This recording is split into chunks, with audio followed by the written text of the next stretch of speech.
They called me a thief, waved a diamond under my nose, and told me to get out. An hour later, a woman put a check on my kitchen table for $5 million and told me to disappear. I tore it in half. If it were you, what would you have done? My name is Diana, and if you've ever worked a job where the rugs are thick and the respect is thin, you already know the room I'm about to describe.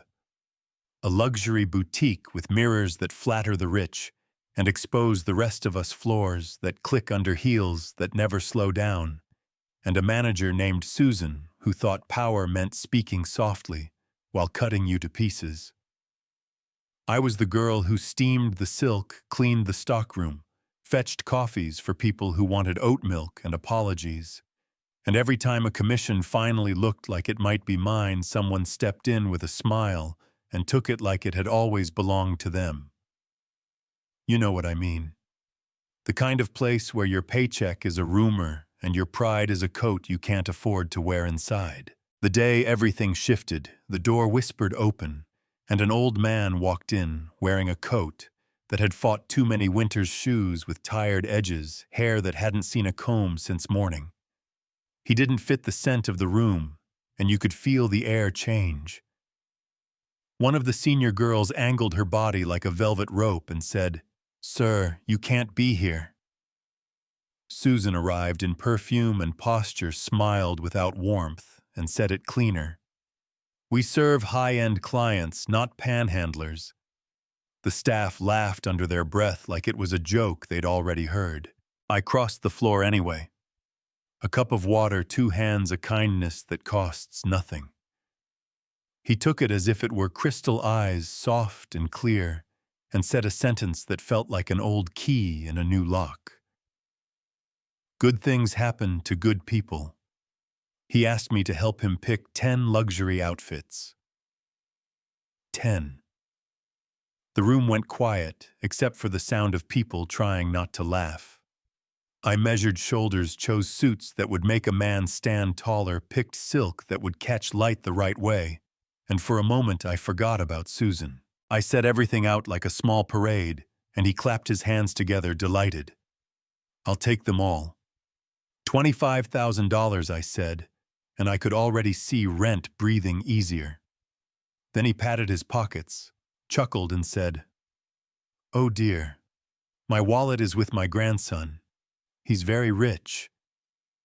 The laugh that rolled through the boutique could have cut glass. Susan floated closer and fired me with a smile, said, I was bringing down the image called security with her eyes. I didn't beg. I reached into my bag and pulled out my last bills. Here, I told the old man, at least take a taxi home. No one should have to walk that far with dry shoes and a full heart. He took the money like it weighed more than paper and looked at me the way kind people do when someone finally returns the favor. I stepped into the city with a plastic bag holding my dignity and a voice in my head saying, "Keep walking." A black car slid up beside me and a man stepped out like he lived inside a calendar. "Miss Diana," he said, "my name is Richard. I'm the personal assistant to Mr. Leonard Benson. Lux Group. The name is not just a company in this town. It's a skyline, a rumor, a headline that writes itself. Scams dress nice, too." But something in me said, go. Maybe it was the old man's eyes. Maybe it was the way the air felt suddenly bigger. The gates opened on a mansion that looked like it had a lighting designer and a script. Marble stairs, chandeliers that glowed like warm moons, oil paintings that watched you pass. At the top of the staircase stood Leonard Benson, sharp suit, sharper eyes, calm like money has never had to hurry. And at the bottom, smiling like he'd been waiting all afternoon, stood the old man from my store, but this time his clothes fit the room and the room fit him.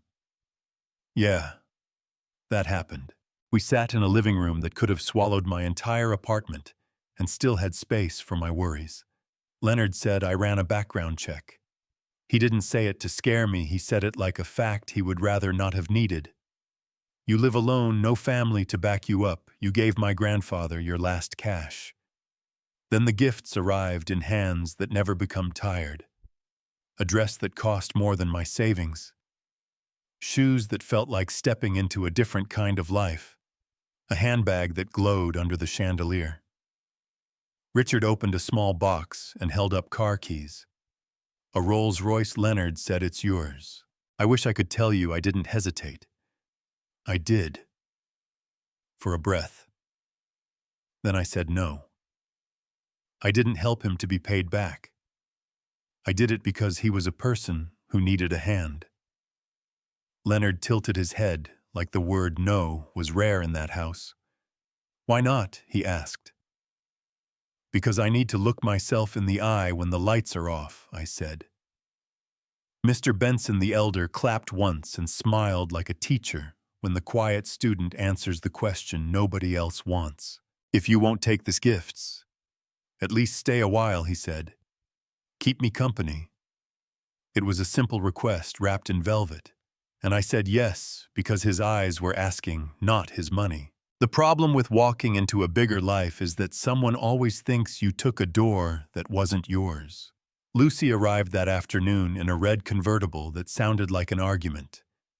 She stepped inside like oxygen owed her something and stared at me as if I were a stain on the marble. "Who is she?" Before I could open my mouth, Leonard said, "She is our guest, and you will show her respect." Lucy laughed without humor. "Respect? For being poor? Do you think that's fair? To talk like that and expect people not to push back?" The next morning I told Mr. Benson and Leonard I needed a job. I couldn't stand in a palace I didn't earn. The walls would start laughing. Leonard leaned back, considering, then said he needed a secretary at Lux headquarters. He said it like a challenge and an offer wrapped together. I took it. Not to climb. To stand on my own feet in a building where I could lose my balance. Lux HQ was glass and sprinting shoes and whispers that moved faster than elevators. The rumor machine clocked in earlier than I did. I heard she slept with HR. Must be his mistress. She used the old man to get in. Small sentences with sharp teeth. I kept my head up because that building was designed to make you look down. And if you do, you only see yourself reflected in the floor, smaller than you felt when you walked in. By noon, the gossip reached the only person whose voice could quiet a room.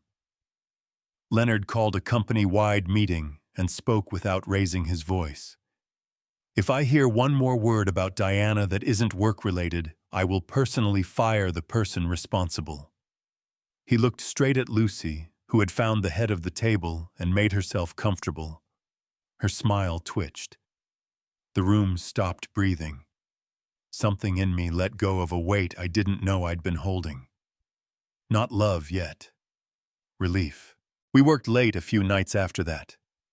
He was more human than the headlines let him be. One evening he leaned on his desk and said, "Go out with me." No speech, no lines rehearsed in a mirror. My hands went cold. "You're Leonard Benson," I said, like that was supposed to end the conversation. He said, "And you're the woman who told me no and still showed up early the next day." He smiled with his eyes, not his mouth. I said yes. "Stick around because what happened next will blow your mind." The media found us like heat seeks shade. They called me a nobody, a climber, an accident that had wandered into a fairy tale. Lucy gave an interview with trembling lips and steady lies, calling herself a longtime companion. That would have been funny if it hadn't been cruel. Then a new storm rolled in from the airport. Leonard's mother, Lady Margaret, with pearls arranged like a warning and a voice that could frost glass. She looked at me as if the room had let in a draft and told Leonard to fix it. He said there was nothing to fix. He said he loved me. The word love sounded strange in that house and also exactly right.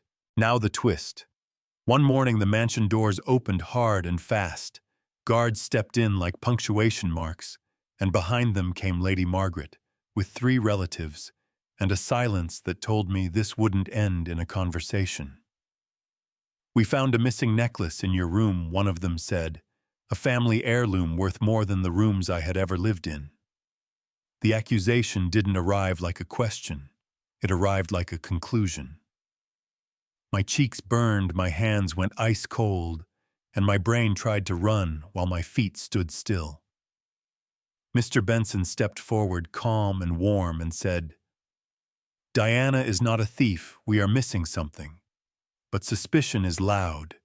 It fills corners and drains color from faces." I packed a bag and left while the house watched me go with eyes I had trusted yesterday. Truth time.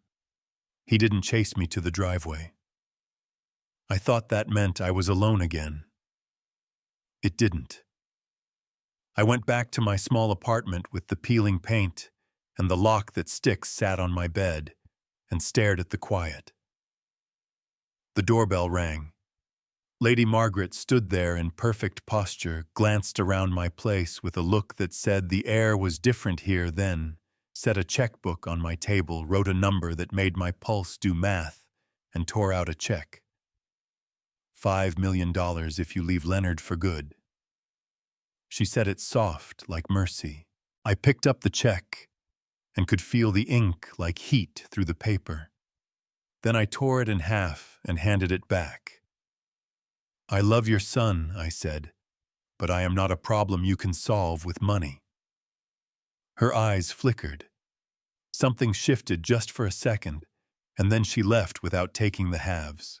While the world waited to see if I would disappear, Leonard was busy finding the truth. He pulled security footage from that night, every hallway, every door.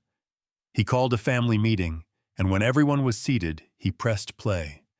On the big screen, there she was, Lucy moving through the private jewelry room, like she had a right, slipping a diamond necklace into her bag, walking the long corridor toward my door, letting herself in with a key she shouldn't have had, placing the necklace in my drawer, like she was arranging a flower. The room gasped. Lady Margaret's hand flew to her throat. Mr. Benson closed his eyes like a prayer he didn't want to say out loud. Lucy started to talk and stopped because sometimes evidence is a wall. The guards escorted her out of the house to a car that didn't look like a convertible. Later, when the company's financials leaked to the press, Leonard knocked on her apartment door with 2 officers and a trail of logins that ended in her name. She said she did it for love. He said, "You don't know what love is," and I believed him. The next time Lady Margaret came to see me, she didn't bring a pen. She brought a pause, then a sentence I didn't expect to hear in this lifetime. "I misjudged you. My son is lucky to have you." That apology didn't feel like surrender. It felt like someone opening a window in a house that had been shut too long. Leonard asked me to meet him in a private lounge with a skyline spread out like a promise. He stood there with a small box, and a look I hadn't seen since I was a kid, and my father came home early and surprised me with a story. "Diana, will you marry me?" It wasn't the ring that made my hands shake, it was the steadiness in his voice. I said yes, quietly, fully. We walked into the boutique the next afternoon, not to show off, to finish something. Same mirrors, same perfume, same Susan, new silence. Leonard told her she was fired for discrimination and bullying, told the staff, "The line is here and we will keep it." Do you think that's fair? I do. Second chances are for people who don't use their first to step on you. The wedding was large because wealth makes private decisions public. A cathedral, flowers like a garden that learned choreography, names whose signatures are worth headlines. Mr. Benson pinned a family brooch on me and whispered, "Welcome home." Leonard fastened a diamond necklace at my throat and said the kind of line that would sound silly if he didn't mean every word. "You are the only woman I will ever love." I told him it was too much. He said his love was more. Yeah, it landed. But I won't pretend every seat clapped from the same place. Some people watched to see if the seams would show, some were measuring my worth in diamonds, and forgetting that I had torn up a check for more than most people will ever see. And here's the part that keeps me honest. Would any of this have happened if the camera had been broken that night? If Leonard had decided his family name mattered more than my name? If I had taken that money because rent is louder than integrity on the wrong Tuesday? Are we comfortable living in a world where kind acts only count when someone powerful witnesses them? Or should wealth stop testing people like secret shoppers of the soul? I still pass the boutique sometimes and catch my reflection in those impossible mirrors. I don't look richer, I look steadier. I kept the old shoes. They remind me where my feet learned to stand. Mr. Benson still says his line when the night gets quiet and the city breathes. Good things happen to good people. I believe him most days, and on the days I don't, I choose to act like he is right until the world catches up. If it were you, would you have stayed in that house after the accusation? Would you have taken the secretary job? Would you have said yes to Leonard with the whole internet guessing your motives? Do you think Susan deserved to be fired on the spot? Would you have torn up that check? Or would you have taken it and built a different life and never looked back? There isn't a right answer that fits all of us. There are just choices that let you sleep at night. Choices that let you look in the mirror without flinching. That's my story. The water in a paper cup, the taxi money, the door that opened because kindness refuses to knock quietly, the lies that got loud, the footage that spoke louder. Do you think it's ethical for billionaires to test people like that? Do you think the internet made it worse or saved me? Drop your thoughts in the comments, argue respectfully, tell me where you're watching from, and why this hit you or why it didn't. If you've ever been judged by your clothes or your paycheck, tell me what you did next. Tell me the part where you decided your name was worth more than someone else's comfort. If this story made you feel seen, tap like, so it reaches someone who needs it. Subscribe. If you want more true stories told the way they really felt, and share your own in the comments. Because next time I might be telling yours.